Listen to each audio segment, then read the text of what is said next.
KSRTC എല്ലാ ചോർച്ചയും അടയ്ക്കുക. ഞാനിവിടെ മെല്ലിച്ചേട്ടനോട് പറയായിരുന്നു, തിരുവനന്തപുരം ജില്ലയിലെ എല്ലാ ഡെപ്പോയിലെയും അനാവശ്യമായ ഷെഡ്യൂളുകൾ റീഷെഡ്യൂൾ ചെയ്ത് കുട്ടികൾക്ക് സൗകര്യപ്രദമായ നിലയിലും ആദിവാസി മേഖലകളിലേക്കും തോട്ടം മേഖല തൊഴിലാളികൾക്ക് ബുദ്ധിമുട്ടുണ്ടാകാതെ ഒരു വണ്ടി മാത്രമുള്ളിടത്ത് ആ വണ്ടി നിർത്താതെ റൂട്ടുകൾ പരിഷ്കരിച്ചപ്പോൾ തന്നെ ഈ ആഴ്ച മുതൽ കൃത്യമായ കണക്ക് പറഞ്ഞാൽ തിരുവനന്തപുരം ജില്ലയിൽ ഒരു ദിവസം 2 ലക്ഷം രൂപയുടെ ഡീസൽ ലാഭിക്കാൻ കഴിയും എന്നാണ്. തുടങ്ങിക്കഴിഞ്ഞു. ഈ ആഴ്ച കംപ്ലീറ്റ് ചെയ്യുമ്പോൾ 2 ലക്ഷം രൂപ നമുക്ക് ഒരു ദിവസം, 10 ദിവസം കഴിയുമ്പോൾ 20 ലക്ഷം രൂപയാണ് ഒരു മാസം. അതായത് KSRTCയുടെ വരുമാനത്തിന്റെ നേരെ പകുതി 50% മുകളിൽ ഓരോ ദിവസവും ഡീസലിന് വേണ്ടിയാണ് നമ്മൾ ചെലവാക്കുന്നത്. ഡീസലിന്റെ കണക്ക് ഇപ്പൊ അറിയാം. ഇവിടുത്തെ ഡിപ്പോയിലടക്കം ഓരോ വണ്ടിയുടെയും ഡീസൽ എന്ത് മൈലേജ് ഉണ്ടെന്ന് കണക്കിടുന്നത്. നമ്മൾ ഊഹ കണക്കിലാണ് പറയുന്നത്. 4 കിലോമീറ്ററിൽ കൂടുതൽ ഒരു ലിറ്ററിന് കിട്ടുന്നുണ്ടെന്നാണ് കണക്ക് പറയുന്നത്. പക്ഷെ ഇപ്പൊ ഞാൻ വന്നതിന് ശേഷം കഴിഞ്ഞ 20 ദിവസമായിട്ട് ആദ്യത്തെ 10 ദിവസം ഈ ഡിപ്പോയിലെ 10 ബസ്സുകളിലെ ഫുൾ ടാങ്ക് അടിക്കുകയാണ്. അടിച്ചിട്ട് ഡ്രൈവറെ പേരെഴുതി വെക്കും, വണ്ടി വിടും. പിറ്റേ ദിവസം വീണ്ടും ഫുൾ ടാങ്ക് അടിക്കും. അപ്പൊ എത്ര കിലോമീറ്റർ ഓടി? അപ്പൊ ഓരോ വണ്ടിക്കും KSRTC ഓരോ വണ്ടി ഇപ്പൊ 2 റൗണ്ട് കഴിഞ്ഞു. ഓരോ ഡിപ്പോയിൽ 20 വണ്ടി കഴിഞ്ഞു. അടുത്ത 10 വണ്ടി തുടങ്ങി കഴിഞ്ഞു, 30 വണ്ടി. ഇത് ചെയ്ത് കഴിയുമ്പോൾ കേരളത്തിൽ ഓടുന്ന ഓരോ ബസ്സിനും എന്ത് മൈലേജ് കിട്ടുന്നുണ്ട്, ഏത് ഡ്രൈവർ ഓടിക്കുമ്പോഴാണ് മൈലേജ് കുറയുന്നത് കൂടുന്നതെന്ന് കൃത്യമായി നമുക്കറിയാൻ കഴിയും. അപ്പോഴും ചില വേലകളുണ്ട്. അൻവർ സാദത്ത് പറഞ്ഞ കണക്ക് വേലയുണ്ട്. ഞങ്ങളിത് കൊടുത്തപ്പോ ഒരു ഡിപ്പോയിൽ നിന്ന് 2-3 ഡിപ്പോയിലെ ഉദ്യോഗസ്ഥന്മാർ ഇരുന്ന് ഒരു വണ്ടിക്ക് 7 കിലോമീറ്റർ മൈലേജ് കിട്ടുന്നുണ്ടെന്ന്. ലൈലൻഡ് കമ്പനിക്കാർ പോലും തലയിൽ കൈവച്ചു. അതെങ്ങനെയെന്ന് അവർക്ക് മനസ്സിലായില്ല, ഈ വണ്ടി 7 കിലോമീറ്റർ കിട്ടുന്നുണ്ട്. സംഭവം മേലുദ്യോഗസ്ഥൻ ചോദിച്ചപ്പോൾ കുറിച്ചങ്ങ് കൊടുത്തു. പക്ഷെ 3 പേരും ഇപ്പൊ സർവീസിലില്ല, വീട്ടിലിരിക്കുകയാണ്, സസ്പെൻഡ് ചെയ്തു 3 പേരും. നമ്മുടെ തെറ്റായ കാര്യങ്ങൾ ചെയ്യാൻ പാടില്ല. അൻവർ സാദത്ത് പറഞ്ഞ വളരെ ശരിയാണ്. അൻവർ സാദത്ത് മാത്രമല്ല, ഭരണകക്ഷിപ്പെട്ട MLA പോലും, മുകേഷ്, ചങ്ങനാശ്ശേരി MLA, മന്ത്രിയായ സജി ചെറിയാൻ, കായംകുളം MLA, ഇവരെല്ലാം സങ്കടം പറയാണ് KSRTCയിൽ പോകുന്ന ഫയൽ. അവരെല്ലാം MLA ഫണ്ടിൽ നിന്നും കോടികൾ ചെലവഴിച്ച് KSRTC ടെർമിനലുകൾ നിർമ്മിക്കാൻ തയ്യാറായി നിൽക്കുമ്പോൾ അവർക്ക് അനുമാനം കൊടുക്കുന്നതിൽ വന്ന കാലതാമസം നമുക്ക് അക്ഷന്തമായ ഒരു ക്രമക്കേടായിട്ട് കാണണം. ആ താമസം ഇനി ഉണ്ടാവില്ല. ഒരു ഫയലും ഗതാഗത വകുപ്പ് പ്രത്യേകമായ നിർദ്ദേശം വരെയാണ്, ഒരു ഫയലും 5 ദിവസത്തിൽ കൂടുതൽ ഒരു RTO പിടിച്ചു വെച്ചാൽ അയാളെ അവിടുന്ന് സ്ഥലം മാറ്റും. അതിന് യാതൊരു സംശയമുണ്ട്. 5 ദിവസം വിദ്യാഭ്യാസമുള്ള ഒരു ഉദ്യോഗസ്ഥന് ഒരു കാര്യം മനസ്സിലാക്കി അതിൽ ശരിയോ തെറ്റോ എന്ന് എഴുതാൻ 5 ദിവസം തന്നെ വേണ്ട, 1 മണിക്കൂർ പോലും വേണ്ട. പക്ഷേ 5 ദിവസം അനുവദിക്കുക. ഇത് പണ്ട് ഞാൻ വനം വകുപ്പിൽ നടപ്പിലാക്കിയിട്ടുണ്ട്. 10 ദിവസമായിരുന്നു അവിടെ. അത് 5 ദിവസമായി കുറയ്ക്കുന്നതിന് മുമ്പ് ഞാൻ രാജിവെക്കേണ്ടി വന്നു. അപ്പോൾ ഇപ്രാവശ്യം അത് വേണ്ടെന്ന് വെച്ചാൽ ആദ്യമേ 5 ദിവസം എന്നങ്ങ് പിടിപ്പിച്ചു. അത്തരത്തിലുള്ള ആളുകൾ നമുക്ക് ജനങ്ങളോട് ചെയ്യുന്ന ദ്രോഹം. ഇതിപ്പോ MLA-യോടല്ല ദ്രോഹം ചെയ്യുന്നത്, കാലതാമസമാണ്. ഞാനിപ്പം ഒരു തീരുമാനം അവിടെ പറയുകയായിരുന്നു. ഞങ്ങൾ തീരുമാനിച്ചു, ഈ KSRTCക്ക് സിവിൽ വിങ് ഇല്ല, അത് അവസാനിച്ചു. അവിടെ പ്രത്യേകിച്ച് ജോലിക്കാരൊന്നുമില്ല, അവിടെ കോൺട്രാക്റ്റിൽ ആളെ വെച്ചിരിക്കുകയാണ്. KSRTCയുടെ ചീഫ് എഞ്ചിനീയർ ഇവിടെ വന്നിട്ടുണ്ട്. അദ്ദേഹം KSRTCയുടെ എക്സിക്യൂട്ടീവ് ഡയറക്ടറും കൂടിയാണ്. നിങ്ങൾ മനസ്സിലാക്കണം, അദ്ദേഹം ഒരു മെക്കാനിക്കൽ എഞ്ചിനീയർ ആണ്. അതാണ് ഇതിന്റെ തമാശ. ഞാനപ്പം ചന്ദ്രബാബുവിനോട് ചോദിച്ചു, ചന്ദ്രബാബുവാണ് ചീഫ് എഞ്ചിനീയർ അല്ലേ, അപ്പൊ 1 ചട്ടി സിമെന്റിന് എത്ര മണ്ണ് വേണം പൂശാരെന്ന് ചോദിച്ചു. സാറേ എനിക്കറിയത്തില്ല, അങ്ങനെ ഒരു സിവിൽ ഡിപ്പാർട്ട്മെന്റ് ഇനിയില്ല. ഞാൻ ബഹുമാനായ PWD മന്ത്രിയുമായി സംസാരിച്ചു. ഇനി KSRTCയിലെ എല്ലാ സിവിൽ വർക്കുകളും PWDയുടെ ബിൽഡിംഗ്സ് വിഭാഗം ചെയ്യും എന്ന് തീരുമാനിച്ചിട്ടുണ്ട്. ചോർച്ചകൾ ഇനിയില്ല. കാരണം ഒരു കുഴപ്പം സംഭവിച്ചാൽ നമുക്ക് ബഹുമാനപ്പെട്ട PWD മന്ത്രിയോട് പരാതി പറയാം, അല്ലെങ്കിൽ ചീഫ് എഞ്ചിനീയറെ ഒന്ന് വിളിക്കാം, അല്ലെങ്കിൽ സൂപ്പർ എഞ്ചിനീയറെ ഒന്ന് വിളിക്കാം. ഇത് ആരും ചൊല്ലുവിളിയില്ല. അവനവൻ ആവശ്യമില്ലാത്ത പണിക്ക് പോകരുത് എന്നാണ് എന്റെ വിശ്വാസം. നിങ്ങൾ ചോദിക്കും സിനിമ അഭിനയിച്ച് ഞാൻ രാഷ്ട്രീയത്തിൽ, ഈ 2 പണി എനിക്ക് അറിയാവുന്നതുകൊണ്ടാണ് ഞാൻ 10-21 കൊല്ലം കഴിഞ്ഞ് രാഷ്ട്രീയത്തിൽ നിൽക്കുന്നത് എന്നാലോചിക്കുന്നത്. അപ്പോ സിനിമയിലും ഉണ്ട്. അപ്പൊ അറിയാത്ത പണിക്ക് KSRTC പോകുന്നില്ല. ഇനി കൃത്യമായി വണ്ടി ഓടിക്കുക എന്നുള്ളതാണ്. KSRTC വലിയ പ്രതിസന്ധിയിലാണ്. നിങ്ങൾ മനസ്സിലാക്കണം, ഒക്ടോബർ മാസം ആകുമ്പോഴേക്കും 15 വർഷം കഴിഞ്ഞ മുഴുവൻ വണ്ടികളും സ്ക്രാപ്പ് ചെയ്യാമെന്നാണ് കേന്ദ്ര ഗവൺമെന്റിന്റെ നിർദ്ദേശം. നിയമമാണ്, അത് പാർലമെന്റ് പാസ്സാക്കിയ നിയമമാണ്. ഏതാണ്ട് 1200 ബസ്സുകൾ KSRTC സ്ക്രാപ്പ് ചെയ്യേണ്ടി വരും. വിക്കിയല്ല, പൊടിച്ചു കളയണമെന്നാണ്. ഇപ്പൊ തന്നെ നമ്മുടെ 83ഓളം വണ്ടികൾ ഇനി രജിസ്റ്റർ ചെയ്യാൻ പറ്റാത്ത, ഈ നിയമത്തിന്റെ പേര് രജിസ്റ്റർ ചെയ്യാൻ പറ്റാത്ത 80 വണ്ടി ഡോക്കിൽ കിടക്കുകയാണ്. ഓരോരോ സാങ്കേതിക കാരണങ്ങൾ. എല്ലാ വണ്ടിയിലും GPS പിടിപ്പിക്കണം എന്നാണ് കേന്ദ്ര ഗവൺമെന്റ് നിയമം. നമുക്കറിയാം, ടാക്സികളൊക്കെ പിടിപ്പിച്ചിരുന്നു. അപ്പൊ അത് പിടിപ്പിക്കുമ്പോൾ അത് വർക്ക് ചെയ്യുന്നില്ല. അത് വർക്ക് ചെയ്യാത്തതുകൊണ്ട് 80 വണ്ടി പണി തീർന്ന് KSRTCയുടെ വർക്ക്ഷോപ്പിൽ കിടപ്പുണ്ട്. രജിസ്റ്റർ ചെയ്യാൻ പറ്റുന്നില്ല, കാരണം ഈ മെഷീൻ വർക്ക് ചെയ്യുന്നില്ല. പണ്ടപ്പോൾ വാങ്ങിച്ചു വെച്ചതാ. അവര് വില പേശുക. കാരണം നമ്മൾ കൊണ്ടുവന്ന് അവരുടെ കക്ഷത്തിൽ തല വെച്ചു കൊടുക്കുക എന്ന് പറയുന്നത് നമുക്ക് KSRTC കൊണ്ട് വെച്ചിരിക്കുക. ഈ 80 വണ്ടി റോഡിൽ ഇറങ്ങിയാൽ ലക്ഷക്കണക്കിന് ഒരു ദിവസം നമുക്ക് വരും. പക്ഷെ 80 വണ്ടി ഷെഡിൽ കിടക്കുകയാണ്. അതിനൊരു പരിഹാരമില്ല. ഉടൻ തന്നെ 80 വണ്ടി ഈ GPS കമ്പനിക്കാർ വന്നില്ലെങ്കിൽ പുതിയ GPS വാങ്ങിച്ചു വെച്ചിട്ട് ഈ 80 വണ്ടി റോഡിൽ ഇറക്കും. കാരണം വണ്ടികൾക്ക് വലിയ ഷോർട്ടേജാണ്. ഈ ഓടുന്നതിൽ പല വണ്ടികളും 15 വർഷം അടുത്ത വർഷം കാണാൻ പറ്റാത്ത വണ്ടികളാണ് ഈ പോകുന്നത്. നമ്മളത് ഒരു തരത്തിലും പരസ്യത്തിൽ നമുക്ക് കിട്ടേണ്ട പൈസ നേരെ കിട്ടുന്നില്ല. പുതിയ അതിനൊന്നും എന്റെ കാരണം എന്താണെന്ന് ഈ പറഞ്ഞ ഒരു കെടുകാര്യസ്ഥതയുണ്ട് ഉദ്യോഗസ്ഥന്മാരുടെ. എനിക്കെന്താ വേണം, 1-ാം തീയതി ശമ്പളം കിട്ടിയപ്പോൾ ആ ചിന്താഗതി. കഴിഞ്ഞ ദിവസം സജി ചെറിയാൻ പറഞ്ഞപ്പോൾ അതിനെ വിമർശനമായി കണ്ട സത്യമാണ് അദ്ദേഹം പറഞ്ഞത്. എനിക്ക് ശമ്പളം കിട്ടിയാൽ അത് നടക്കണ്ട, അതിനി പറ്റില്ല. KSRTC മോട്ടോർ വെഹിക്കിൾ ആ പരിപാടിയുള്ള ആളുകൾ ലീവ് എടുത്തു പോകുന്നതായിരിക്കും നല്ലത്. കുറച്ച് ദിവസം കഴിഞ്ഞ് വന്നാൽ മതി, കുറെ നാൾ കഴിഞ്ഞൊരു പോയിട്ട് വരും. കാരണം ആ പരിപാടി ഇനി ഇവിടെ നടക്കില്ല. പരസ്യം ഒരു ഉദ്യോഗസ്ഥനോട് ചോദിച്ചാണ്, തിരുവനന്തപുരം ജില്ലയിലെ എല്ലാ ബസ് സ്റ്റേഷനിലും പരസ്യം വയ്ക്കാൻ വേണ്ടി ടെൻഡർ ചെയ്തു. ടെൻഡർ എടുത്തു, പൈസ അടക്കാൻ അവർ വന്നിട്ടുണ്ട്. സാറേ, ഒരു ബസ് സ്റ്റാൻഡിൽ 10 ബോർഡേ വെക്കാവുള്ളൂ എന്ന് പറയട്ടെ. അപ്പൊ ഞാൻ ചോദിച്ചു, നിങ്ങൾ കൊടുത്ത പരസ്യത്തിൽ 10 ബോർഡേ വെക്കാമെന്ന് പറഞ്ഞിട്ടുണ്ടോ? അതില്ല സാറേ. ഞാൻ പറഞ്ഞ അത് നമ്മളൊരു മോശപ്പെട്ട നാട്ടിൽ പറയുന്ന ഒരു വളരെ മോശമായ ഭാഷയാണ് അതിൽ ഉപയോഗിക്കേണ്ടത്. അങ്ങനെ പറയാം. ഒരു വ്യവസ്ഥയിൽ ഒരാൾ എഗ്രിമെന്റ് ഇടാൻ വരുമ്പോൾ പുതിയൊരു വ്യവസ്ഥ കയറ്റിയാൽ എങ്ങനെ ഇരിക്കും? ഞാൻ പറഞ്ഞ അത് വേണ്ട. തൽക്കാലം അവരോട് നിങ്ങൾ പറഞ്ഞത് ബോർഡ് വയ്ക്കാൻ സ്ഥലം കൊടുക്കാന്ന് പറഞ്ഞു. എന്നിട്ട് ഈ ആൾ തന്നെ പറയുന്നുണ്ട്, സാറേ 10 ബോർഡ് പോലും പല സ്ഥലത്തും വെക്കാനൊക്കത്തില്ല. എന്നിട്ടാണ് പറയുന്ന 10 വെക്കാവൂന്ന്. അപ്പൊ ഒരാൾ ഇതിനകത്ത് വന്ന് ചാടിയാൽ അവന്റെ ചോര കുടിക്കുക എന്നുള്ളതാണ്. ഇത് നമ്മൾ ചെയ്ത് അൻവർ സാദത്ത് പറഞ്ഞ് ശരിയാണ്. 100% ജീവനക്കാരും കുഴപ്പക്കാരും. ഒരു 10% ആളുടെ കയ്യിൽ വേലയുണ്ട്. ആ വേലയാണ് ജനങ്ങൾ കാണുന്നത്. ഞാൻ മന്ത്രിയായി വന്നപ്പോൾ തന്നെ ബഹുമാനപ്പെട്ട മുഖ്യമന്ത്രി എന്നോട് പറഞ്ഞ ദീർഘമായ ഒരു ചർച്ചയിൽ വകുപ്പുമായി ബന്ധപ്പെട്ട അദ്ദേഹം പറഞ്ഞത്, KSRTC ജീവനക്കാർക്ക് എത്രയും വേഗം ഒരുമിച്ച് ശമ്പളം കൊടുക്കാനുള്ള നടപടികൾ, എന്തെങ്കിലും ആശയങ്ങൾ ഗണേഷ് കുമാർ ഉണ്ടാക്കി കൊണ്ടുവരണം എന്നാണ് അദ്ദേഹം നിർദ്ദേശിച്ചത്. അതിനുള്ള ആശയം വർക്കൗട്ട് ആവുന്നുണ്ട്. വലിയ താമസമില്ല. നിങ്ങൾക്ക് ഒറ്റയടിക്ക് ശമ്പളം തരാനുള്ള പദ്ധതി നിങ്ങളൊക്കെ ഒന്ന് പ്രാർത്ഥിച്ചോളുക. ഞാനൊരു ദൈവവിശ്വാസിയായിട്ടാണ്. നടക്കാനുള്ള സാധ്യത തെളിഞ്ഞു വരുന്നുണ്ട്. ജീവനക്കാരുടെ പ്രശ്നങ്ങൾ, പെൻഷൻ ഇല്ല എന്നൊരു സാധനത്ത് സൂചിപ്പിച്ച കറക്റ്റാണ്. പെൻഷൻ ഇതെല്ലാം കേന്ദ്ര ഗവൺമെന്റ് റിസർവ് ബാങ്ക് പലിശ വർദ്ധിപ്പിച്ചു. കാരണം പെൻഷൻ ആരാണ് തന്നിരുന്നത്? കഴിഞ്ഞ 7.5 വർഷമായി പെൻഷൻ കൊടുക്കുന്നത് കേരള സംസ്ഥാന സർക്കാരാണ്. അപ്പൊ എങ്ങനെയാണ് കൊടുക്കുന്നത്? കോപ്പറേറ്റീവ് ബാങ്കിന്റെ ഒരു കൺസോർഷ്യത്തിൽ നിന്ന് പണം എടുത്ത് പെൻഷൻ കൊടുക്കുക.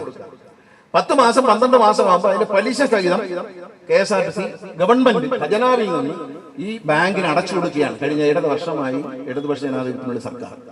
പക്ഷേ എന്ത് സംഭവിച്ചു? ബാങ്ക് പലിശ കൂട്ടണം എന്ന് കേന്ദ്രത്തിൽ നിർദ്ദേശം വന്നിരിക്കും. അങ്ങനെ വന്നപ്പോൾ 7.5% കിട്ടിയുന്നത് ഇനിയിപ്പം 10.5% പലിശ കൊടുക്കണം എന്നാണ് പറയുന്നത്. അപ്പൊ അതിന്റെ ഒരു ചർച്ച നടക്കുകയാണ്. കാരണം അതുകൊണ്ടാണ് ഈ പെൻഷൻ കിട്ടാത്തത്. അല്ലെങ്കിൽ കോപ്പറേറ്റീവ് ബാങ്കിൽ തരും. പക്ഷേ 10.5% പലിശ KSRTCയിൽ നിന്ന് ഗവൺമെന്റിൽ നിന്ന് വാങ്ങണം. അപ്പൊ 10 മാസം ഒരു കൊടുക്കുമ്പോൾ എത്ര രൂപയുടെ വ്യത്യാസമാണ് വരുന്നത്? അതുകൊണ്ട് തിങ്കളാഴ്ച കഴിഞ്ഞിട്ട് ധനകാര്യമന്ത്രിയും ഞാനും സഹകരണ മന്ത്രിയും കൂടി ഒരു യോഗം വിളിച്ചിട്ടുണ്ട്. അവിടെ വെച്ച് ഒരു തീരുമാനം ഞങ്ങൾ ഉണ്ടാക്കിയാൽ എത്രയും പെട്ടെന്ന് നിങ്ങളുടെ പെൻഷൻ കിട്ടും എന്ന സന്തോഷ വാർത്തയും ഞാൻ അറിയാം. എല്ലാം പരിഹരിക്കും. കാരണം KSRTCയിൽ ഇഷ്യൂ മാത്രമേ ഉള്ളൂ, ഇഷ്യൂസ് മാത്രമേ ഉള്ളൂ. അതിവിടെ KSRTC ജീവനക്കാർക്ക് അറിയാം, പ്രശ്നങ്ങളേ ഉള്ളൂ. ഓരോരോ പ്രശ്നമായിട്ട് പരിഹരിക്കാനൊക്കെ കുറഞ്ഞ സമയം കൊണ്ട് അത് അസാധ്യമാണ്. പക്ഷേ KSRTC എന്ന പുസ്തകത്തെ, കുത്തഴിഞ്ഞു കിടക്കുന്ന പുസ്തകത്തെ കുത്തിക്കെട്ടുക എന്നുള്ള ജോലി മാത്രമേ എന്നെ കൊണ്ട് പറ്റത്തുള്ളൂ. വേറെ ഇത് ലാഭത്തിലും ആവാൻ പോകുന്നില്ല, അത് പറയുന്നില്ല. പക്ഷേ ഇത് ഒന്ന് ഒരു സിസ്റ്റത്തിലേക്ക് കൊണ്ടുവരും. ഗണേഷ് കുമാർ മന്ത്രി സാർ എന്ന് പോയാലും, അത് മറ്റൊരു MD മാറിപ്പോയാലും, മറ്റൊരു ഉദ്യോഗസ്ഥൻ മാറിപ്പോയാലും, വേറൊരു സർക്കാർ വന്നാലും, വേറൊരു മന്ത്രി വന്നാലും ഒരു മാറ്റവും വരുത്താത്ത വിധത്തിൽ KSRTCയെ ഒരു പ്രത്യേക കമ്പ്യൂട്ടർ സിസ്റ്റത്തിലേക്ക് കൊണ്ടുവരാൻ തീരുമാനിച്ചിട്ടുണ്ട്.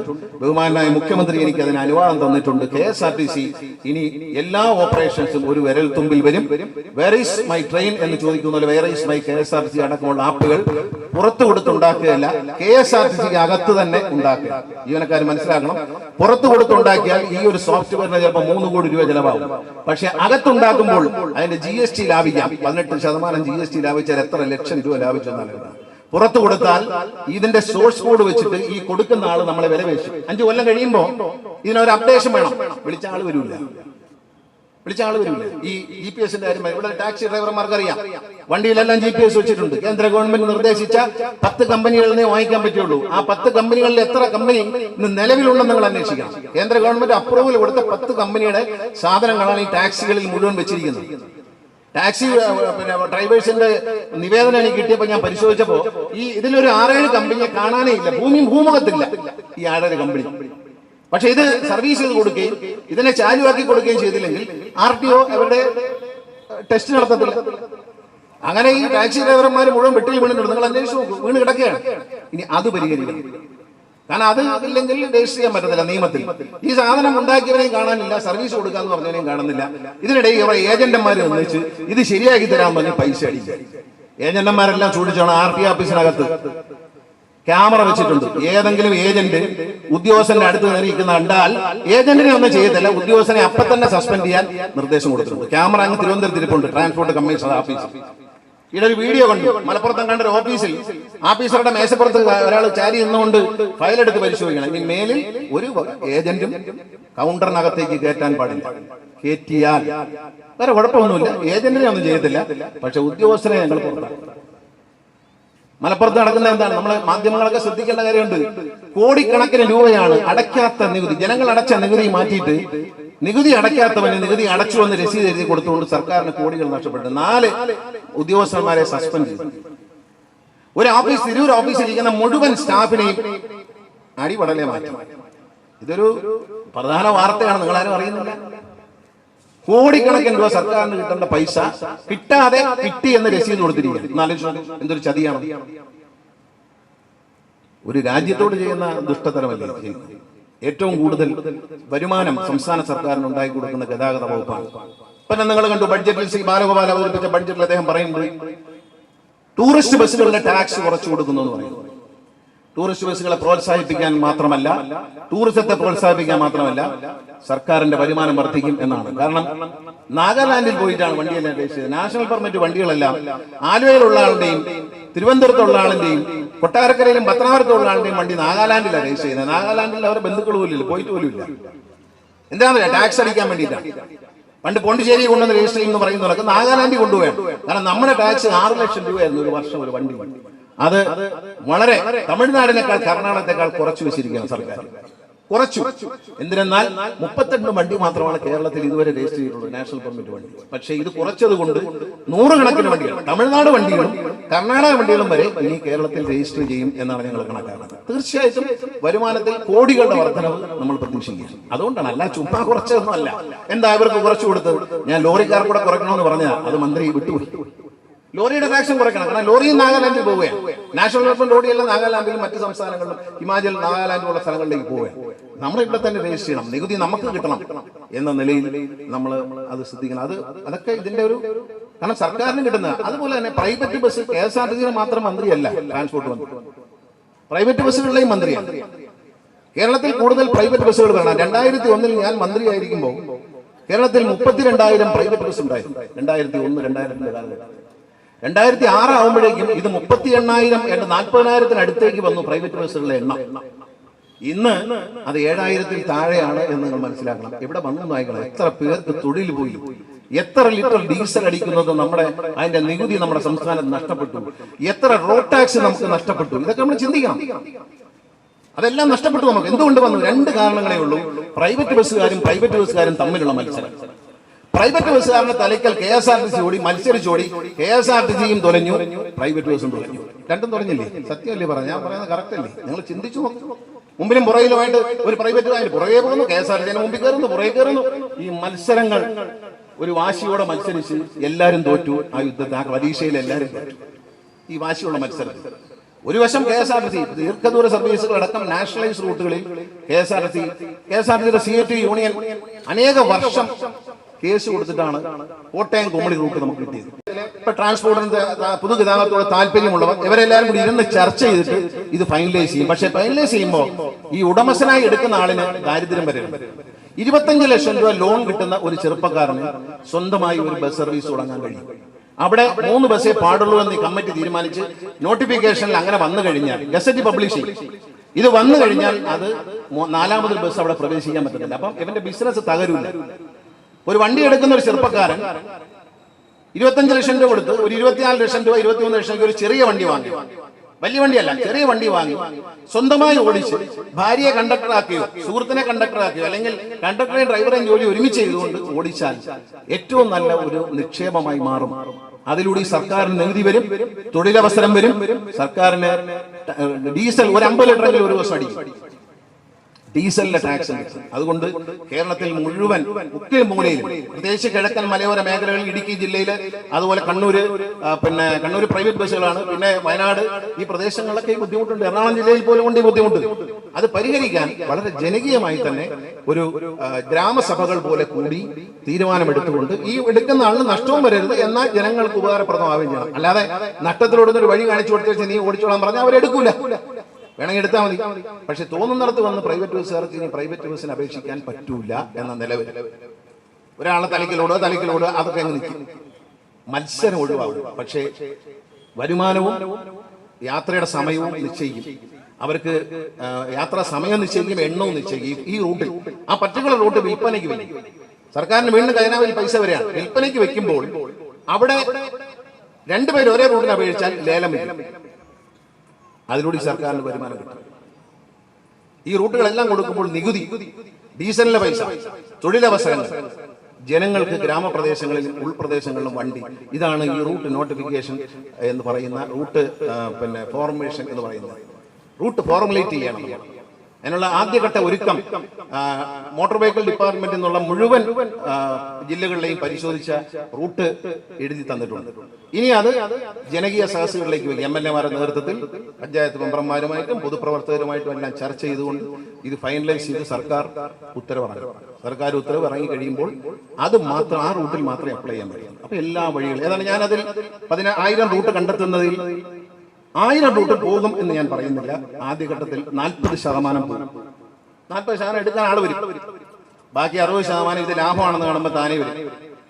എങ്ങനെ പോയാലും ഈ റൂട്ടുകൾ കണ്ടുപിടിക്കുന്നതിൽ 80% റൂട്ടുകളിലും 4-5 വർഷം കൊണ്ട് വണ്ടികൾ എത്തും എന്നതിൽ സംശയമില്ല. നമ്മുടെ നാട്ടിൽ തൊഴിലവസരങ്ങൾ സൃഷ്ടിപ്പിക്കണം, നിക്ഷേപകരുണ്ടാകണം, അതുപോലെ തന്നെ നികുതി വരുമാനം വർദ്ധിക്കണം. സ്വകാര്യ നിക്ഷേപം വരിക എന്ന് പറയുന്ന ഒരു കുറച്ചിലായി കാണരുത്. നമ്മൾ പറയുന്നത് നമ്മൾ ഈ നികുതി പണം കൊണ്ടാണ് ഈ വ്യാപാരികൾ നൽകുന്ന ടാക്സ്, കമ്പനികൾ നൽകുന്ന ടാക്സ്, തൊഴിൽ കരങ്ങൾ, ഇതാണ് പഞ്ചായത്തിനെ ചലിപ്പിക്കുന്നത്, ഖജനാവിനെ ചലിപ്പിക്കുന്നത്. സാധനം വാങ്ങുന്ന പൈസയൊക്കെ ഇപ്പം GSTക്ക് കൊണ്ടുപോകണം, തിരിച്ചും തരുന്നില്ല, നമുക്ക് അർഹതപ്പെട്ടതും തരുന്നില്ല. പക്ഷേ നമ്മൾ മനസ്സിലാക്കണം, സാധാരണക്കാരായ ജനങ്ങൾ ഈ വ്യാപാരികൾ നൽകുന്ന നികുതിയാണ് നമ്മുടെ സർക്കാർ ഉദ്യോഗസ്ഥർ വാങ്ങുന്നത്. നമ്മൾ വീടിന് കൊടുക്കുന്ന കരമാണ്, ഭൂമിക്ക് കൊടുക്കുന്ന കരമാണ് നമ്മൾ ശമ്പളം വാങ്ങുന്നത്. അപ്പൊ നമ്മളൊരു പ്രതിബദ്ധത കാണിക്കണം. കാരണം പ്രൈവറ്റ് നിക്ഷേപം, സ്വകാര്യ നിക്ഷേപം എന്ന് പറയുന്നത് ഒരു കുറച്ചിലായി ആരും കാണണ്ട. സ്വകാര്യ നിക്ഷേപം വന്നാലേ സർക്കാർ ഉദ്യോഗസ്ഥർക്ക് ശമ്പളം കിട്ടുകയുള്ളൂ ഇനിയുള്ള കാലത്ത് എന്ന് മനസ്സിലാക്കണം. സ്വകാര്യ ബസ്സുകൾ വരണം. അതുകൊണ്ടാണ് ട്രാൻസ്പോർട്ട് രംഗത്ത് KSRTCക്ക് ഒരു ദോഷവും വരത്തില്ല. KSRTCക്ക് പുതിയ വണ്ടികൾ വാങ്ങും. ബഹുമാനപ്പെട്ട ധനമന്ത്രി 91 കോടിയാണ് മാറ്റി വെച്ചേക്കുന്നത്. മൈലേജ് കൂടുതൽ കിട്ടുന്ന പുതിയ ഗംഭീരമായ വണ്ടികൾ വരും. ചെറിയ പ്രദേശങ്ങളിൽ പോകാൻ പറ്റിയ ചെറിയ വണ്ടികൾ വരും. എല്ലാ MLA-മാരും ഇപ്പൊ ചെറിയ വണ്ടിയാണ് ചോദിക്കുന്നത്. നമുക്ക് ലാഭമാണ്. ഈ വലിയ ബസ് 4 പേരെയും കൊണ്ടുപോകുന്നതിനേക്കാൾ നല്ലത് ആ ചെറിയ ബസ് 10 പേരെയും കൊണ്ടുപോയാൽ നിറഞ്ഞു പോകും. അതുകൊണ്ട് ചെറിയ ബസ്സുകളിലേക്ക് പോകും. അതോടൊപ്പം തന്നെ ഈ 1.5 കോടി 2 കോടിയുടെ AC വണ്ടി മാറ്റിക്കൊണ്ട് ചെലവ് കുറഞ്ഞ എയർ കണ്ടീഷൻ വണ്ടി, തിരുവനന്തപുരത്ത് നിന്ന് കോഴിക്കോട് വെക്കുന്ന വണ്ടികളെല്ലാം നല്ല കളക്ഷനാണ്. എല്ലാ തിരുവനന്തപുരം കോഴിക്കോട് ഓടുന്ന സർവ്വ ബസ്സും എയർ കണ്ടീഷൻ ആകാൻ പോകും. അപ്പൊ ഈ റൂട്ടിൽ കൂടെ എല്ലാം എയർ കണ്ടീഷൻ ബസ്സായിരിക്കും ദീർഘദൂരം പോകുന്നതല്ല. അത് ഇപ്പോഴത്തെ 1.5 കോടി 2 കോടിയുടെ വണ്ടി വാങ്ങുന്നില്ല.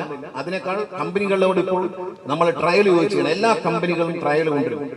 അതൊരു വിദഗ്ധ സമിതി പരിശോധിച്ച ശേഷം ഏത് കമ്പനിയുടെ ഏതൊക്കെ വണ്ടികൾ വാങ്ങണമെന്ന് അവർ തരുന്ന ശുപാർശ അനുസരിച്ചായിരിക്കും ഇനി KSRTC വണ്ടി വാങ്ങുക. അതിന്റെ ഡ്യൂറബിലിറ്റി, അതിന്റെ ഫ്യൂവൽ എഫിഷ്യൻസി, അതിന്റെ ആഫ്റ്റർ സെയിൽ സർവീസ് എല്ലാം നോക്കിയിട്ടായിരിക്കും വാങ്ങുക. വളരെ മനോഹരമായ വാഹനങ്ങൾ റോഡിൽ വരും. KSRTC ജീവനക്കാർക്ക് പണിയില്ലാതാവില്ല, KSRTC ജീവനക്കാർക്ക് ജോലി ഉണ്ടാകും, ശമ്പളം ഉണ്ടാകും, എല്ലാം ഉണ്ടാകും. അതിന് ഒരു സംശയവും നിങ്ങൾക്ക് വേണ്ട. ഒരുമിച്ച് നിൽക്കുക, നിങ്ങളുടെ ജോലി നിങ്ങൾ കൃത്യമായി ചെയ്യും. ഞാൻ അവരെ കുറ്റം പറയില്ല. പലപ്പോഴും KSRTC ജീവനക്കാർ രാവിലെ മുതൽ മുഷിഞ്ഞ്, ഞാൻ ഇന്ന് മാതൃഭൂമിയുടെ ഫെസ്റ്റിവലിൽ പങ്കെടുത്ത് പറഞ്ഞ രേഖ ആവർത്തിക്കുകയാണ്. കാരണം KSRTC ജീവനക്കാർ രാവിലെ എണീക്കുന്നു, 4 മണിക്ക് മുമ്പ് എണീക്കുന്നു, അവർ കഷ്ടപ്പെടുന്നു. സ്റ്റേ അടക്കാൻ പോകുന്നിടത്ത് കടത്തുണി കിടക്കണം. ഇനി അത് കിടക്കണ്ടെന്ന് ഞാൻ പറഞ്ഞു. കാരണം സ്റ്റേ അടക്കാൻ പോകുന്നിടത്ത് ഡ്രൈവർക്കും കണ്ടക്ടറും പഞ്ചായത്ത് അല്ലെങ്കിൽ റെസിഡൻസ് അസോസിയേഷൻ കിടക്കാൻ നല്ല കട്ടിലും മെത്തയും ഫാനും നല്ല ടോയ്ലറ്റും കൊടുത്താൽ അവിടെ സ്റ്റേ ബസ് ഉണ്ടാവും, അല്ലെങ്കിൽ ആ ബസ് ഉണ്ടാവില്ല. രാത്രി ഇവിടുന്ന് ആളെയും കൊണ്ട് പോവുകയും നഷ്ടത്തിൽ തിരിച്ചു വരികയും ചെയ്യുന്ന ബസ്സുകൾ നമുക്ക് നഷ്ടമാണ്. അതുകൊണ്ട് പഞ്ചായത്ത് അവിടെ നമുക്ക് തരൂ. പിന്നെ തിരുവനന്തപുരത്ത് ഞങ്ങളുടെ സ്റ്റേ ബസ്സിന് പകർത്തോട് സ്ഥലം തന്നിരുന്ന ശാന്തിഗി ആശ്രമത്തിലാണ് 6-7 ഡ്രൈവർമാരെ ക്രൂവിന് കിടക്കാനുള്ള സൗകര്യം ചെയ്തിരിക്കുന്നത്. ഇപ്പം പിന്നെ കരുനാഗപ്പള്ളി മുൻ MLA രാമേന്ദ്രൻ MLA-യുടെയും അദ്ദേഹത്തിന്റെയും പിന്നെ മഹേഷിന്റെയും ഫണ്ട് ഉപയോഗിച്ച് ഇപ്പോൾ ഒരു ബസ് സ്റ്റേഷൻ ഉദ്ഘാടനം ചെയ്തു ഞാൻ മന്ത്രിയാവുന്ന ശേഷം. അന്ന് നമ്മളെ എടുക്കല്ല കേട്ടോ, നമ്മളല്ല, മുൻ മന്ത്രിക്ക് തന്നെയാണ്, അദ്ദേഹം തന്നെയാണ് ഇതെല്ലാം ചെയ്തത്. ആന്റണി രാജു തന്നെയാണ് ഇതെല്ലാം ചെയ്തത്. ഇതും അത് തന്നെ, അദ്ദേഹം തന്നെയാണ് സഹായിച്ചത്. ഞാനിപ്പോ പുതിയ ആളാണ്, നമ്മൾ ഉദ്ഘാടനം ചെയ്യുന്നുള്ളേ ഉള്ളൂ. സാധാരണ ഞാൻ MLA-മാരെ അങ്ങനെ ചെയ്യാനാണ് ഞാൻ എങ്ങോട്ടും പോകാറുണ്ട് ഒരു പരിപാടിക്ക്. അപ്പം അൻവർ എൻ്റെ ഒരു അനിയനാണ്, കണ്ട കാലം മുതൽ ചേട്ടാന്ന് വിളിക്കുന്നത്, ഇപ്പോഴും ചേട്ടാന്ന് വിളിക്കും. ചില ആളുകൾ അങ്ങനെയല്ല, ആദ്യം ചേട്ടാന്ന് വിളിക്കും, പിന്നെ എന്ന് വിളിക്കും, പിന്നെ നിങ്ങളെന്ന് വിളിക്കും.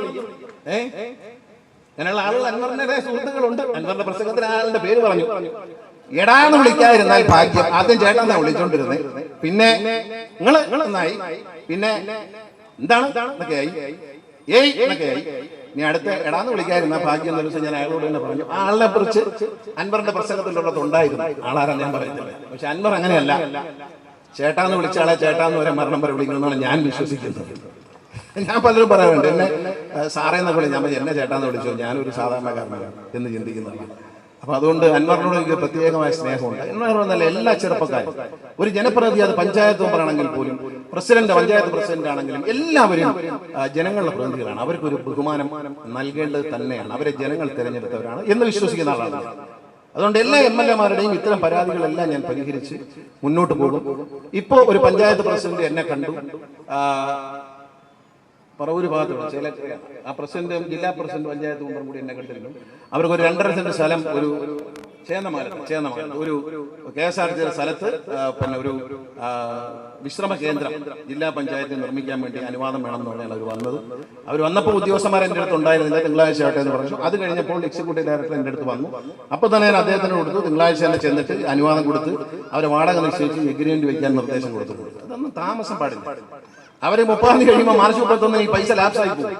നമ്മുടെ നാട്ടിലെ ടൂറിസവുമായി ബന്ധപ്പെട്ട് കിട്ടേണ്ട ഒരു നല്ല സൗകര്യം ജില്ലാ പഞ്ചായത്ത് കൊടുക്കുമ്പോൾ അതിനിടയിൽ കയറി നിൽക്കാൻ നമുക്ക് യാതൊരു അർഹതയില്ല. ഞാൻ അനുവാദം കൊടുക്കാൻ പറഞ്ഞു കഴിഞ്ഞു. തിങ്കളാഴ്ച അനുവാദം കൊടുത്ത് അവരെ എഗ്രിമെന്റ് വിളിച്ചു വരുത്തി എഗ്രിമെന്റ് ഒപ്പിട്ടുള്ളതാണ് ഞാൻ പറഞ്ഞു. ഇതിലൊന്നും ഒരു താമസം വരാൻ പാടില്ല. ഇതൊക്കെ ജനങ്ങൾക്ക് വേണ്ടിയുള്ളതാണ്. അതുപോലെ ദീർഘിപ്പിക്കുന്നില്ല. പെനിച്ചേട്ടനൊക്കെ പ്രസംഗിക്കാനുണ്ട്. ഞാൻ ഒരു കാര്യം കൂടി, അൻവർ പറഞ്ഞ കാര്യം, പെൻഷൻ കാര്യം ഞാൻ പറഞ്ഞു. പിന്നെ പെൻഷൻ പറ്റിയവരുടെ പെൻഷൻ ആനുകൂല്യം ബഹുമാനപ്പെട്ട സുപ്രീം കോടതി വിധി വന്നിട്ടുണ്ട്. ബഹുമാനപ്പെട്ട ഹൈക്കോടതിയിൽ കഴിഞ്ഞ ദിവസം ഞാൻ പറഞ്ഞിട്ട് ഒരു പ്രയോറിറ്റി ലിസ്റ്റ് സമർപ്പിച്ചിട്ടുണ്ട്. ആദ്യം പെൻഷൻ പറ്റിയവർക്ക് ആദ്യം എന്ന നിലയിൽ കൊടുത്തിട്ടുണ്ട്. അത് വരുന്നതോടുകൂടി അത് കിട്ടും. ജീവനക്കാർക്ക് ഇവിടെ നല്ല ഒരു ഹോൾ ഉണ്ടാക്കിയിട്ടുണ്ട്. അതൊരു ഡോർമെട്രി ആക്കി മാറ്റി സ്ത്രീകൾക്കും, സ്ത്രീ ജീവനക്കാർക്കും പുരുഷ ജീവനക്കാർക്കും ഉള്ള ഡോർമെട്രി ആക്കി മാറ്റുകയും കുറച്ച് ഫർണിച്ചർ ഏതെങ്കിലും ഒരു പദ്ധതി വെച്ച് ഡബിൾ ഡെക്കർ കട്ടയിൽ ഉണ്ടാക്കി കൊടുക്കുകയും ചെയ്യണമെന്ന് അഭ്യർത്ഥിക്കുകയാണ്. അതോടൊപ്പം അവർക്കത് കിടക്കാനുള്ള സൗകര്യത്തിന് വേണ്ടിയിട്ടാണ്. അതോടൊപ്പം നിങ്ങൾ ആലുവയൊക്കെയാണ്, ഒരുപാട് വലിയ സ്ഥാപനങ്ങളൊക്കെ ഉണ്ട്. ഒരു സ്പോൺസർഷിപ്പ് വാങ്ങിച്ച് 2 AC കൂടെ അതിനകത്ത് വാങ്ങിച്ച് വെച്ചു കൊടുക്കണം എന്ന് സ്നേഹത്തോടെ ഞാൻ അഭ്യർത്ഥിക്കുകയാണ്. കാരണം യാത്ര കഴിഞ്ഞ് വരുന്ന ഡ്രൈവർമാരും കണ്ടക്ടർമാരും ഒക്കെ സുഖമായിട്ടൊന്ന് കിടന്നുറങ്ങിയാലേ അപകടമില്ലാതൊരു യാത്രയുണ്ടാവും. തിരുവനന്തപുരത്ത് ഞങ്ങൾ ഇത് ഒരുക്കുന്നുണ്ട്. ഇപ്പൊ പല കമ്പനികളും ഞാൻ പ്രഖ്യാപിച്ചതിന് ശേഷം ടോയ്ലറ്റുകൾ നിർമ്മിക്കാൻ വലിയ വലിയ കമ്പനികൾ അവരെ CSR ഫണ്ടുമായിട്ട് വന്നിട്ടുണ്ട്. അവർ നിർമ്മിക്കണം. പക്ഷെ 5 വർഷത്തെ കഴിവലും തുടക്കലൊക്കെ അവർ തന്നെ നോക്കണം എന്നുള്ളതാണ്. വന്നാൽ അപ്പം തന്നെ സ്ഥലം കൊടുക്കും. ഒരു ലേഡീസ് വെയിറ്റിംഗ് റൂം ഉണ്ടാക്കുന്നുണ്ട്, ഗ്ലാസ് ഇട്ടിട്ടുള്ള, അതും സ്പോൺസർഷിപ്പാണ്. പരസ്യത്തോടു കൂടി ഏത് കമ്പനിക്ക്, ഇപ്പൊ പല കമ്പനികളും എന്നെ സമീപിച്ചിട്ടുണ്ട്. ഫുൾ ഗ്ലാസ് ആണ്, അകത്ത് സ്ത്രീകൾക്ക് വിശ്രമിക്കാനുള്ള സൗകര്യമുണ്ട്. ഒരു ഗൂഗിൾ പേ ചെയ്തിട്ട് 10-15 രൂപ ചെയ്ത് അകത്ത് കയറിയിരുന്നാൽ സുഖമായിട്ട് എയർ കണ്ടീഷനിൽ വിശ്രമിക്കാം. സുരക്ഷിതമായിരിക്കണം. ഗ്ലാസ് ആയതുകൊണ്ട് സ്ത്രീകൾ രാത്രിയാണെങ്കിലും സുരക്ഷിതരാണ്. പിന്നെ അതിന്റെ ഒരു ഭാഗത്തായി ബ്രസ്റ്റ് ഫീഡ് ചെയ്യാനുള്ള ഒരു മുറിയും കുഞ്ഞുങ്ങൾക്ക് വേണ്ടിയിട്ട് അതും ഒരുക്കിയിട്ടുള്ള ഡിസൈൻ തയ്യാറായിട്ടുണ്ട്. ആ ഡിസൈൻ 2 ദിവസം പബ്ലിഷ് ചെയ്യും. അത് പബ്ലിഷ് ചെയ്യുന്നതോടുകൂടി ഒരുപാട് ആളുകൾ, ഒരുപാട് കമ്പനികൾ, ബാങ്കുകൾ എല്ലാം രംഗത്ത് വരും. അതുപോലെ തന്നെ പിന്നെ അൻവർ സാദത്ത് പറഞ്ഞ ഒരു വിഷയമാണ് ലൈസൻസിന്റെ കാര്യമായി. അതെ, ഓക്കെ, ലൈസൻസും RC ബുക്കും അദ്ദേഹം പറഞ്ഞു. അത് എല്ലാവരും മനസ്സിലാക്കണം. കൊടുക്കുന്നില്ല എന്നുള്ളൊരു യാഥാർത്ഥ്യമാണ്. അതിന് സാമ്പത്തികം കൊടുത്തില്ല എന്നൊരു പരാതി പറയുന്നുണ്ടെങ്കിലും ആ സാമ്പത്തികം മാത്രമല്ല അതിന്റെ പ്രശ്നം. ഇത്തരം കാര്യങ്ങൾ മുമ്പ് ഞാൻ പറഞ്ഞതുപോലെ ദേശീയ തലത്തിൽ ചില ഫോക്കസുകൾ പ്രവർത്തിക്കുന്നു. അവർക്ക് ഈ ലൈസൻസ് കൊടുപ്പ് എങ്ങനെയെങ്കിലും പൊളിക്കണം എന്നുള്ളതാണ് അവരുടെ തന്ത്രം. വലിയ വലിയ വലിയ കമ്പനികൾ വടക്കേ ഇന്ത്യയിൽ നിന്ന് വരുന്നുണ്ട്. ഈ വിഷയവുമായി ബന്ധപ്പെട്ട് 2001 മുതൽ ബഹുമാനപ്പെട്ട ഹൈക്കോടതിയും സുപ്രീം കോടതിയുമായി 7 or 8 കേസ് നടക്കുകയാണ്. എല്ലാ കാലത്തെയും സർക്കാരുകൾ കാർഡാക്കാൻ വേണ്ടി പരസ്യം ചെയ്യും, ഓർഡർ കൊടുക്കും. ഹൈക്കോടതി പോകുമ്പോൾ എന്തെങ്കിലും ന്യായം അവർ കണ്ടെത്തി കോടതിയെ കൊണ്ട് കളയും, ഉത്തരവ് ക്യാൻസൽ. എത്ര ഉത്തരവ് ക്യാൻസൽ ചെയ്യുമെന്നറിയോ? 2001 മുതൽ ഇങ്ങോട്ട് എത്ര ഉത്തരവ് ക്യാൻസൽ ചെയ്തിരിക്കുക. ഇപ്പൊ എല്ലാം അതിജീവിച്ചുകൊണ്ട് സർക്കാർ ഇന്ത്യ ഗവൺമെന്റിന്റെ കീഴിലുള്ള ഇന്ത്യൻ ടെലിഫോൺസ് ഇൻഡസ്ട്രി എന്ന കമ്പനിക്കാണ് ഇതിന്റെ കോൺട്രാക്ട് കൊടുത്തിരിക്കുന്നത്. അവിടെ എങ്ങനെയെങ്കിലും അത് പൊളിക്കാനുള്ള പരിപാടിയായിട്ട് വന്നിരിക്കുകയാണ്, സാങ്കേതികമായ കാര്യങ്ങൾ പറഞ്ഞ്. പക്ഷെ അത് ബഹുമാനപ്പെട്ട മുഖ്യമന്ത്രിയുടെ ശ്രദ്ധയിൽ കൊണ്ടുവന്നു, ധനകാര്യമന്ത്രി ശ്രദ്ധയിൽ കൊണ്ടുവന്നു. ഏതാനും ദിവസങ്ങൾക്കുള്ളിൽ അതിനൊരു പരിഹാരം ഉണ്ടാകും. ഒരു 2-3 ആഴ്ചക്കുള്ളിൽ മുഴുവൻ RC ബുക്കുകളും അടിച്ച് തരാനുള്ള ഏർപ്പാടുണ്ടാക്കും. RC ബുക്ക് അടിച്ച് പോസ്റ്റിലാണ് അയച്ചുകൊണ്ടിരുന്നത്. അത് അഴിമതി നിർത്താനെന്നാണ് പറഞ്ഞത്. പക്ഷേ അതിന്റെ കുഴപ്പമെന്ന് വെച്ചാൽ പോസ്റ്റൽ ഡിപ്പാർട്ട്മെന്റ് പിന്നെ നമ്മൾ 6 കോടി കൊടുക്കും. ഇത് മാത്രമല്ല, ഇപ്പൊ ഒരാൾക്ക് ആലുവയില് മഞ്ചേശ്വരത്തോടെ ഒരാളിന്റെ ലൈസൻസ് വരുന്നു വീട്ടിലേക്ക്. ആള് കയ്യിലുണ്ടെങ്കിലേ കൊടുക്കുള്ളൂ. കൊടുത്തില്ലെങ്കിൽ തിരിച്ച് റിട്ടേൺ അടിച്ചാൽ ഈ ലൈസൻസ് അടിക്കും മഞ്ചേശ്വരത്തുകാരൻ ആലുവയിൽ വന്ന് ഈ ലൈസൻസ് അടിക്കുന്ന കമ്പനിയിൽ നിന്ന് ഇത് വാങ്ങണം എന്ന വ്യവസ്ഥയാണ്. അതുകൊണ്ട് അവരെ കൊണ്ട് കൊറിയറിൽ എല്ലാം ആഴ്ചയിൽ 2-3 ദിവസം എല്ലാ RTO ഓഫീസുകളിൽ എത്തിച്ചു കൊടുത്ത് അവിടുന്ന് വ്യക്തി നേരിട്ട് വന്ന് വാങ്ങാൻ, അല്ലെങ്കിൽ വ്യക്തി നൽകുന്ന ആധാർ കാർഡുമായി ബ്ലഡ് റിലേഷനുള്ള ആൾ വരണം, അല്ലാതെ ഏജന്റ് വന്നാൽ കൊടുക്കില്ല തീരുമാനിച്ചിട്ടുണ്ട്. മോട്ടോർ വെഹിക്കിൾ ഡിപ്പാർട്ട്മെന്റിന് ഒരു ടോൾ ഫ്രീ നമ്പർ വരും. നിങ്ങളെ പരാതികൾ അറിയിക്കാൻ വേണ്ടി മോട്ടോർ വെഹിക്കിൾ ഡിപ്പാർട്ട്മെന്റ് ഒരു ടോൾ ഫ്രീ, ആര് പണം ചോദിച്ചാലും ആര് അഴിമതിക്ക് ഒരുങ്ങിയാലും നിങ്ങൾക്ക് ആ ടോൾ ഫ്രീ നമ്പറിലേക്ക് വിളിക്കത്തക്കതിൽ ഒരു ടോൾ ഫ്രീ നമ്പറിനുള്ള ഏർപ്പാടുണ്ടാക്കുകയാണ്. നിങ്ങളുടെ പരാതികൾ ആ ഫോൺ വഴി റെക്കോർഡ് ചെയ്തിട്ട് ആക്ഷൻ വരും. അതിനുള്ള നടപടി തുടങ്ങിയിട്ടുണ്ട്. അന്വേഷണത്ത് പറഞ്ഞ ഈ കാർഡ് നിങ്ങൾക്ക് വലിയ താമസമില്ല, ഒരു 2-3 ആഴ്ചക്കുള്ളിൽ പരിഹരിക്കാൻ കഴിയുമെന്ന് ഞാൻ പ്രതീക്ഷിക്കുന്നു. അത് പരിഹരിക്കും. ആ പ്രശ്നം പരിഹരിക്കാൻ മുഖ്യമന്ത്രി തന്നെ മുൻകൈ എടുത്തിട്ടുണ്ട്. മാത്രമല്ല, ഹൈക്കോടതിയിൽ നിന്നും ബഹുമാനപ്പെട്ട ഹൈക്കോടതിയിൽ നിന്നൊരു നിർദ്ദേശം വന്നത് 2 ആഴ്ചക്കുള്ളിൽ ഇക്കാര്യത്തിൽ ഒരു മറുപടി കൊടുക്കണം എന്നാണ് പറഞ്ഞിരിക്കുന്നത്. തീർച്ചയായിട്ടും മറ്റൊരു കാര്യം എന്ന് പറയുന്നത്, ഞാൻ വന്ന സമയത്ത് ഞാൻ പരിശോധിച്ചു. ഞാൻ ഈ റോഡിലൂടെ എപ്പോഴും യാത്ര ചെയ്യുന്ന ആളും വണ്ടി ഓടിക്കുന്ന ആളാണ്. അപ്പൊ അതുകൊണ്ട് ഞാൻ മനസ്സിലാക്കിയത്, നമ്മളെ ചാലക്കുടി കൊരട്ടി മുതൽ ഇങ്ങോട്ട് നോക്കിയാൽ ഈ ട്രാഫിക് ലൈറ്റുകളിൽ ഇങ്ങനെ വണ്ടികൾ ഇങ്ങനെ വെറുതെ കിടക്കുകയാണ്. ഞാൻ മോട്ടോർ വെഹിക്കിൾ ഡിപ്പാർട്ട്മെന്റ് ഒരു പ്രത്യേക നിർദ്ദേശം കൊടുത്ത് 2 ദിവസം പെട്ടെന്ന് തന്നെ പരിശോധന നടത്തി. ആ പരിശോധന നടത്തി ഞാൻ കണ്ട ഒരു യാഥാർത്ഥ്യം എല്ലാവരും മനസ്സിലാക്കണം. ഈ ലൈറ്റുകളെല്ലാം യാതൊരു ശാസ്ത്രീയമായ പഠനവും ഇല്ലാതെ കത്തുന്നത്. മെയിൻ റോഡിൽ 2 മിനിറ്റ് തരും, 5 വണ്ടി വരുന്ന സൈഡ് റോഡിൽ 2 മിനിറ്റ് ഓടും. അപ്പൊ മെയിൻ റോഡിലെ ഒരു വണ്ടി വലിയൊരു ട്രെയിലർ ഗിയർ ഇട്ട് മാറി മുമ്പോട്ട് എടുക്കുമ്പോഴത്തേക്ക് ലൈറ്റ് പോയി കുറെ കിടക്കുന്നതാണ്. അത് പരിഹരിക്കാൻ തീരുമാനിച്ചിട്ടുണ്ട്. ആലുവയിൽ വന്നു കഴിഞ്ഞാൽ, ആലുവയിലെ ഈ ജംഗ്ഷൻ കഴിഞ്ഞാൽ അങ്ങോട്ട് കടന്നാൽ പാലം കടന്നാൽ വീണ്ടും ഒരു ലൈറ്റ്, അത് കഴിഞ്ഞ് വീണ്ടും ഒരു ലൈറ്റ്. ഇതെല്ലാം ഒഴിവാക്കിയാണ് പുതിയ പ്രപ്പോസൽ കൊണ്ടുവന്നിട്ടുണ്ട്. അത് ഈ ആഴ്ച തിരുവനന്തപുരത്തേക്ക് അയക്കും. ലൈറ്റുകൾ അണച്ചിട്ട് നേരിട്ട് പോകാനും, ഈ പാലം കഴിഞ്ഞ് ചെല്ലുന്നിടത്ത് ലൈറ്റ് ഇരിക്കുന്നിടത്ത് യു ടേൺ എടുക്കാനും, അതുപോലെ അടുത്ത ജംഗ്ഷൻ, ആ ജംഗ്ഷന്റെ പേരെന്താ, പറവൂർക്കാവില, അവിടെയും യു ടേൺ എടുക്കാനും അല്ലാത്ത വണ്ടികൾക്ക് മുഴുവൻ, കാരണം എയർപോർട്ടിലേക്ക് പോകാൻ വരുന്നവരാണ്, അവരെ ഈ ലൈറ്റിൽ പിടിച്ചിടാൻ പറ്റില്ല. നേരെ പോകാനുള്ള സംവിധാനം ഉണ്ടാക്കും. ഹൈവേയുമായി സംസാരിച്ചിട്ടുണ്ട്, ഹൈവേ അതോറിറ്റിയുമായി സംസാരിച്ച് അടിയന്തരമായ നടപടിയെടുക്കും. ഒരു പ്ലാൻ മോട്ടോർ വെഹിക്കിൾ ഡിപ്പാർട്ട്മെന്റ് ഉണ്ടാക്കിയിട്ട് ഇന്ന് തന്നെ കാണിച്ചു. ഞാനത് അപ്രൂവ് ചെയ്തിട്ടുണ്ട്. അവരെ തിരുവനന്തപുരത്തേക്ക് റിപ്പോർട്ട് വരും. വന്നാലാണ് തന്നെ അണിയിക്കും. ഈ കുരുക്ക് അടിക്കും. ഈ പാലത്തിനപ്പുറത്തുള്ള കുരുക്കഴിക്കും. നെടുമ്പാശ്ശേരി വരെയുള്ള കുരുക്കുകൾ, അങ്കമാലിയിലെ കുരുക്കഴിക്കുന്നുള്ള പരിപാടി നോക്കുന്നുണ്ട്. ചാലക്കുടി മുതൽ ഇങ്ങോട്ട് വരുന്ന എല്ലാ ലൈറ്റുകളുടെയും ടൈമർ മാറ്റാൻ തീരുമാനിച്ചിട്ടുണ്ട്. ടൈമിംഗ് മാറ്റിക്കൊണ്ട് മെയിൻ റോഡിൽ കൂടുതൽ സമയം കൊടുക്കും. അപ്പൊ വണ്ടികൾ വേഗം ഈ പോകും. ഈ ഹൈവേയുടെ പ്രയോജനമില്ലാതെ പോവുകയാണ്. അതിന് അടിയന്തര സ്റ്റഡി നടത്തി കഴിഞ്ഞു. അടിയന്തരമായ നടപടി ഉടൻ വരും. ഹൈവേ അതോറിറ്റിക്കാരെ ചർച്ചയ്ക്ക് വിളിച്ചിട്ടുണ്ട്. ഇലക്ട്രോൺകാരാണ് ചെയ്തിരിക്കുന്നത്. അവരെ കൊണ്ട് ഈ ടൈമിംഗ് മാറ്റാൻ നമ്മൾ തീരുമാനിച്ചിട്ടുണ്ട്. ആ ടൈമിംഗ് മാറ്റുന്നതോടുകൂടി വണ്ടികൾ നന്നായി ഫ്ലോ ചെയ്യും എന്ന് പ്രതീക്ഷിക്കുന്നു. ദീർഘമായി ഇനി പറയുന്ന ഒരുപാട് കാര്യങ്ങൾ പറഞ്ഞു. ചോദിച്ച എല്ലാ ചോദ്യവും, നിയമസഭയിലാണ് സാധാരണ MLA മാരെ ചോദ്യം ചോദിക്കുന്നത്, മന്ത്രി മറുപടി പറയുന്നത്. അൻവർ ഇവിടെ വെച്ച് തന്നെ അൻവർ സാഹത്ത് ചോദിച്ചു, എല്ലാത്തിനും ഞാൻ ഉത്തരം പറഞ്ഞു. ഇനി ബെന്നിച്ചേട്ടനൊക്കെ സംസാരിക്കാൻ ദീർഘിപ്പിക്കുന്നില്ല. നിങ്ങളുടെ എല്ലാവരുടെയും എല്ലാ ബസ്സും കയറിയില്ലെങ്കിലും ഒന്നര വിട്ടുള്ള ബസ്സെങ്കിലും കയറാനുള്ള ഒരു ഏർപ്പാട് നമുക്ക് നോക്കാം. കാരണം എല്ലാ ബസ്സും കയറാതെ ഈ കയറി ഇറങ്ങി പോകുമ്പോൾ അതിനൊക്കെ ആളെയും കിട്ടുന്നില്ല, ഡീസലും പോവുകയാണ്. അതുകൊണ്ടായിരിക്കും അവർ ചെയ്തത്. ബൈപ്പാസ് റൈഡർ എന്നുള്ള നിലയിൽ അങ്ങനെ പോകുന്നതാണ്. അപ്പൊ ഞാനത് പരിശോധിച്ചിട്ട് ഇവിടെ വെച്ച് പ്രഖ്യാപിക്കാൻ, ഇപ്പൊ ഒന്നും പ്രഖ്യാപിക്കാൻ പറ്റിയ ഒരു കണ്ടീഷൻ അല്ല KSRTC അതിന്റെ മന്ത്രി. അതുകൊണ്ട് തീർച്ചയായിട്ടും പരിശോധിച്ചിട്ട് അതിന് പരിഹാരം ഉണ്ടാക്കും. അത്യാവശ്യം വണ്ടികൾ കയറത്തക്ക രീതിയിൽ, ഒരു പീക്ക് അവേഴ്സിലൊക്കെ കയറത്തക്ക രീതിയിലുള്ള സംവിധാനം. ഈ കുരുക്കാണ്, കാരണം ഇവിടെ ഇറങ്ങി ചെന്ന് കഴിഞ്ഞാൽ പിന്നെ ഈ പറഞ്ഞ 2-3 കുരുക്കുണ്ട്. രാത്രി നോക്കാം, തീർച്ചയായിട്ടും രാത്രി പോകുന്ന വണ്ടികൾ വരാനുള്ള ഏർപ്പാടാണ്. കാരണം എവിടെ ആൾ ഇറങ്ങണമെന്ന് പറഞ്ഞാൽ ഇറക്കി കൊടുക്കണമെന്ന് പറഞ്ഞിട്ടുണ്ട്. ജീവനക്കാർക്ക് എൻ്റെ സ്നേഹം നിറഞ്ഞൊരു കത്ത് ഏതാനും ദിവസങ്ങൾക്കകം കിട്ടും, ഒരു തുറന്ന കത്ത്. അതനുസരിച്ച് നമുക്ക് മുന്നോട്ട് പോകാം. എല്ലാവിധ നന്മകളും നേർന്നുകൊണ്ട് ഈ ഒരു പദ്ധതി ആവിഷ്കരിച്ചു കൊണ്ടുവന്ന അൻവർ സാദത്തിനെയും KSRTCയിലെ മുൻ മന്ത്രി ആന്റണി രാജുവിനെയും അതുപോലെ തന്നെ MD ശ്രീ ബിജു പ്രഭാകരനെയും എല്ലാവരെയും ഈ അവസരത്തിൽ അവരുടെ എല്ലാം നല്ല കാര്യങ്ങളെക്കുറിച്ച് KSRTC ജീവനക്കാരുടെ PWDയിലെ ഉദ്യോഗസ്ഥന്മാരുടെ വളരെ പ്രശംസനീയമായ സേവനത്തിനെ അഭിനന്ദിച്ചുകൊണ്ട്, വളരെ മനോഹരമായി ഇത് ഫിനിഷ് ചെയ്ത കോൺട്രാക്ടറെയും അഭിനന്ദിച്ചുകൊണ്ട് ഈ ബസ് സ്റ്റേഷന്റെയും ഈ ആടിന്റെയും ഈ ഒരു സമുച്ചയത്തിൽ തന്നെ ഉദ്ഘാടനം നിങ്ങളുടെ ഇവരുടെ അനുവാദത്തോടുകൂടി നിർവഹിച്ചായി അറിയിക്കുന്നു. നന്ദി, നമസ്കാരം, ജയ്.